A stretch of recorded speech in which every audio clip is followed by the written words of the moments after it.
Assalamualaikum warahmatullahi wabarakatuh. Perkenalkan, nama saya Hanida Mayanti dengan NIM 220600235. Program Studi Pendidikan Guru Sekolah Dasar IKIP Siliwangi Angkatan 2022. Pada kesempatan kali ini, saya akan mempresentasikan hasil penelitian saya yang berjudul Pengembangan Media Pembelajaran Berbasis Canva dengan Model Problem Based Learning untuk meningkatkan kemampuan pemahaman konsep siswa kelas 4 sekolah dasar.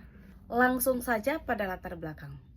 Pada dasarnya, kemampuan pemahaman konsep merupakan unsur kognitif yang mendasar bagi siswa sekolah dasar karena berfungsi sebagai landasan keberhasilan belajar di jenjang berikutnya. Pemahaman konsep melampaui bukan sekedar menghafal, melainkan meliputi kemampuan siswa untuk menjelaskan, menafsirkan, menghubungkan, serta menerapkan konsep pada beragam konteks. Idealnya, pembelajaran di sekolah dasar dirancang secara interaktif, kontekstual, dan berfokus pada kebutuhan siswa sehingga dapat mendorong terbentuknya pemahaman konsep yang mendalam. Namun, di berbagai kajian empiris menunjukkan bahwa kondisi ideal tersebut belum sepenuhnya tercapai. Temuan tersebut sejalan dengan kondisi empiris di SD Negeri Linggabudi. Berdasarkan hasil observasi awal dan wawancara dengan guru kelas 4 pada bulan Mei, ditemukan bahwa pembelajaran masih didominasi metode ceramah dengan menggunakan papan tulis dan buku teks, tanpa memanfaatkan teknologi digital. Hasil evaluasi sumatif pada materi pendidikan Pancasila menunjukkan nilai rata-rata kelas hanya 63 dengan KKM sekolah dasar 75. Dari 28 siswa, hanya 12 siswa yang mencapai KKM, sementara 16 siswa berada di bawah KKM. Observasi awal juga mengungkapkan bahwa sekitar 60% siswa belum mampu menjelaskan kembali konsep yang dipelajarinya, menghubungkan konsep dengan konteks kehidupan sehari-hari maupun menerapkan konsep untuk memecahkan masalah kontekstual. Temuan ini menegaskan adanya kesenjangan antara standar pembelajaran dan realitas pembelajaran yang berlangsung di lapangan. Berdasarkan hasil telaah literatur, dapat disimpulkan bahwa model PBL berpotensi menjadi solusi dalam meningkatkan kemampuan pemahaman konsep. Rohmah 2024 menunjukkan efektivitas PBL dalam memperkuat pemahaman konsep yang disebabkan oleh peran aktif siswa dalam membangun pengetahuan melalui proses pemecahan masalah nyata. Meskipun demikian, keberhasilan PBL sangat dipengaruhi oleh ketersediaan media interaktif yang mendukung. Pemanfaatan platform Canva hadir sebagai solusi media pembelajaran yang relevan dan efektif. Lestari 2024 mengungkapkan bahwa Canva merupakan media berbasis teknologi yang mudah digunakan, memiliki tampilan visual menarik, dan penerapan media interaktif Canva memberikan pengaruh baik dalam menunjang peningkatan kualitas belajar siswa. Kebaruan dari studi ini terletak pada pengembangan media pembelajaran berbasis Canva yang mengadopsi konsep visualisasi agen rahasia atau operasi belajar. Sebuah narasi gamifikasi di mana siswa berperan sebagai agen rahasia yang menjalankan misi belajar untuk memecahkan masalah kontekstual. Konsep ini diintegrasikan secara sistematis ke dalam setiap tahapan PBL. Pendekatan negatif gamifikasi ini belum ditemukan dalam penelitian terdahulu yang mengkombinasikan Canva dengan PBL dan diharapkan dapat meningkatkan keterlibatan serta pemahaman konseptual siswa kelas 4 secara lebih bermakna. Selanjutnya ada rumusan masalah dalam penelitian ini, yaitu bagaimana proses pengembangan media pembelajaran berbasis Canva dengan model problem based learning untuk meningkatkan kemampuan pemahaman konsep siswa kelas 4 sekolah dasar. Bagaimana kelayakan media pembelajaran berbasis Canva dengan model problem based learning untuk meningkatkan kemampuan pemahaman konsep siswa kelas 4 sekolah dasar. Bagaimana efektivitas media pembelajaran berbasis aplikasi Canva dengan model problem based learning dalam meningkatkan kemampuan pemahaman konsep siswa kelas 4 sekolah dasar. Bagaimana respons siswa terhadap penggunaan media pembelajaran berbasis Canva dengan model problem based learning untuk meningkatkan kemampuan pemahaman konsep siswa kelas 4 sekolah dasar. Penelitian ini bertujuan untuk mengembangkan media pembelajaran berbasis Canva dengan model PBL pada materi pendidikan Pancasila yang valid, praktis, dan efektif untuk meningkatkan kemampuan pemahaman konsep siswa, serta menganalisis efektivitas penggunaannya dalam pembelajaran. Selain itu, kajian ini juga diarahkan untuk mengidentifikasi berbagai kendala yang dihadapi selama proses pengembangan media tersebut. Selanjutnya, penelitian ini menggunakan metode Research and Development dan disesuaikan dengan model EDI yang terdiri dari 5 langkah utama, yaitu analisis, desain, pengembangan, implementasi, dan evaluasi. Pemilihan model EDI didasari oleh sifatnya yang terorganisir dan sistematis dalam proses pembuatan produk pembelajaran. Model ini dimanfaatkan untuk menciptakan media pembelajaran yang berbasis Canva dan diintegrasikan dengan model problem-based learning dalam rangka meningkatkan pemahaman konsep bagi siswa kelas 4 di sekolah dasar. Dengan menerapkan tahapan-tahapan EDI, pengembangan media ini bisa dilaksanakan dengan terencana mulai dari penentuan kebutuhan, pembuatan desain, hingga penilaian produk. Pada tahapan implementasi, media interaktif yang telah dikembangkan diterapkan melalui penelitian pada siswa kelas 4 sekolah dasar untuk menilai kelayakan dan efektivitasnya dalam mendukung pemahaman konseptual. Tahap evaluasi dilaksanakan secara komprehensif terhadap hasil pengembangan meliputi aspek validitas, kepraktisan, dan efektivitas media. Pengumpulan data dilakukan menggunakan instrumen lembar validasi, angket respon siswa, dan tes pemahaman konsep. Seluruh data tersebut dianalisis untuk menentukan mutu dan kecukupan media pembelajaran yang dikembangkan. Pelaksanaan penelitian ini melibatkan siswa kelas 4 SD Negeri Linggabudi dan dilaksanakan dalam 2 tahap, yaitu uji terbatas dan uji luas. Masing-masing tahap melibatkan 28 siswa dalam 2 kelas, sehingga total subjek uji coba berjumlah 56 siswa. Pemilihan sampel dilakukan secara purposive sampling dengan kriteria yang ditetapkan berdasarkan temuan awal. Kriteria inklusi ini diantaranya siswa kelas 4 yang menunjukkan rendahnya pemahaman konsep berdasarkan pretest dan observasi guru, belum pernah mengikuti pembelajaran PBL dengan media interaktif Canva, dan memiliki izin orang tua atau wali. Instrumen penelitian ini meliputi alat ukur non-tes dan tes. Instrumen non-tes meliputi wawancara, observasi, dokumentasi, dan angket yang dirancang untuk mengumpulkan informasi mengenai kondisi pembelajaran, aktivitas belajar siswa, serta respon siswa terhadap penerapan PBL yang didukung aplikasi Canva. Instrumen tes terdiri atas soal pretest dan posttest yang digunakan untuk mengukur kemampuan pemahaman konsep peserta didik sebelum dan sesudah intervensi.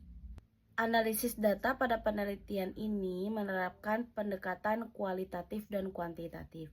Data kualitatif dikumpulkan melalui wawancara, observasi, dokumentasi, dan angket, kemudian dianalisis secara deskriptif untuk mengidentifikasi pola, tema, dan makna yang muncul. Data kuantitatif diperoleh dari hasil pretest dan posttest yang dianalisis untuk menilai besaran peningkatan pemahaman konsep siswa setelah penerapan model PBL berbasis Canva, yang kemudian dianalisis lagi menggunakan aplikasi Microsoft Excel dan IBM SPSS Statistik 26 for Windows. Hasil analisis kuantitatif dan temuan kualitatif kemudian digabungkan untuk menilai kualitas, kelayakan, dan efektivitas media pembelajaran yang dikembangkan. Selanjutnya, alur penelitian. Tahap pertama yaitu penelitian dan pengumpulan informasi awal yang terdiri dari kajian literatur dan analisis kebutuhan. Tahap yang kedua, pengembangan produk awal. Terdiri dari pengembangan produk awal seperti perangkat pembelajaran, validasi oleh ahli, revisi produk awal sesuai penilaian saran dan masukan validator. Tahap yang ketiga yaitu uji coba awal, uji produk yang sifatnya terbatas. Kemudian tahap yang keempat, revisi produk awal, yaitu revisi produk berdasarkan masukan dan temuan saat uji terbatas. Selanjutnya, tahap kelima, uji coba lapangan, yaitu uji produk yang sifatnya lebih luas. Tahap keenam, revisi produk, yaitu revisi berdasarkan masukan dan temuan saat uji luas. Nah, tahap yang terakhir, uji produk akhir, yaitu diseminasi dan pengimplementasian. Namun, pada penelitian ini dimodifikasi lagi dan disesuaikan dengan kebutuhan penelitian. Baik, selanjutnya hasil penelitian yang telah saya lakukan. Yang pertama, proses pengembangan media Canva. Proses pengembangan media berbasis Canva dilakukan berdasarkan tahapan dari model EDI, yaitu analisis, desain, pengembangan, implementasi, dan evaluasi. Media Canva yang dikembangkan ini didukung oleh model PBL. Media memuat materi hak dan kewajiban pada mata pelajaran pendidikan Pancasila dengan warna dan ilustrasi yang menarik dan inovatif berdasarkan karakteristik siswa tingkat sekolah dasar, serta di dalamnya memuat suatu permasalahan yang dapat diselesaikan secara kolaboratif sesuai dengan sintak PBL. Yang kedua, ada kelayakan media Canva. Hasil validasi oleh dua ahli menunjukkan bahwa aspek media memperoleh skor sebesar 94,23% dan aspek materi sebesar 98,33%. Keduanya dikategorikan sangat valid, yang mengidentifikasi bahwa desain, tampilan, dan fitur interaktif media dinilai sangat sesuai serta konten materi dinilai sangat akurat dan sesuai kurikulum. Perbedaan kecil antara keduanya menunjukkan materi sedikit lebih kuat daripada aspek teknis atau visual, namun secara keseluruhan produk layak digunakan untuk implementasi atau uji lanjut tanpa revisi besar. Selanjutnya yang ketiga, efektivitas media Canva. Efektivitas penggunaan alat bantu belajar dinilai dengan membandingkan hasil pretest dan posttest terkait pemahaman konsep siswa. Analisis yang dilakukan mengidentifikasi adanya peningkatan nilai rata-rata siswa setelah mereka memperoleh belajar dengan menggunakan media yang didasarkan pada Canva melalui model problem based learning. Kenaikan ini menunjukkan bahwa alat bantu yang telah dirancang dapat memfasilitasi siswa dalam memahami konsep pembelajaran dengan cara yang lebih efektif dibandingkan dengan kondisi sebelum penggunaan media tersebut. Berdasarkan tabel hasil uji coba terbatas, analisis data dilakukan terhadap 28 responden, baik pada pretest maupun posttest. Hasil uji normalitas menunjukkan bahwa nilai signifikansi data pretest sebesar 0,750 dan posttest sebesar 0,095. Keduanya lebih besar dari 0,05. Yang berarti seluruh data berdistribusi normal. Selanjutnya, hasil uji paired sample t-test memperoleh nilai signifikansi sebesar 0,000, yang berarti kurang dari 0,05. Mengidentifikasi adanya perbedaan atau peningkatan rata-rata hasil belajar yang signifikan antara sebelum dan sesudah perlakuan. Peningkatan tersebut diperkuat oleh perolehan nilai rata-rata N-gain sebesar 0,54 yang berada dalam kriteria sedang.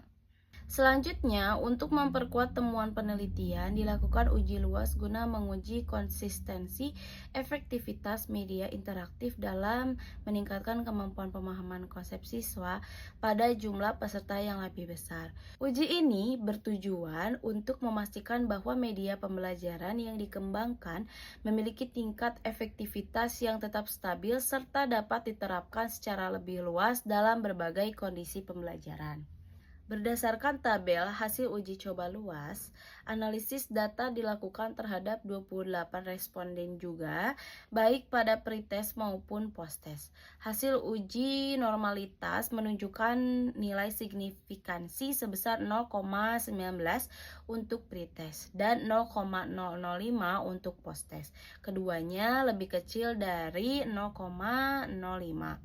Yang menandakan bahwa data berdistribusi tidak normal, sehingga pengujian hipotesis dilanjutkan menggunakan analisis non-parametrik uji Wilcoxon.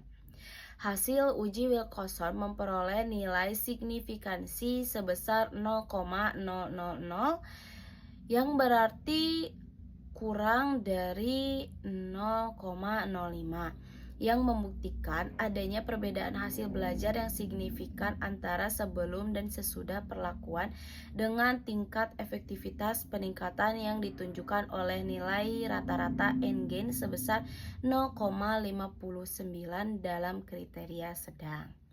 Selanjutnya yang keempat, respon siswa terhadap media Canva.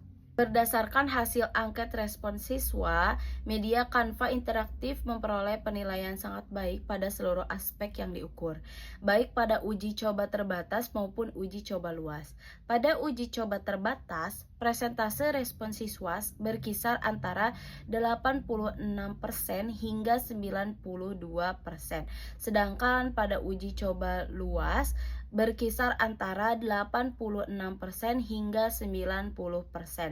Persentase tertinggi terdapat pada aspek pemahaman materi, yaitu sebesar 92% pada uji coba terbatas dan 90% pada uji coba luas.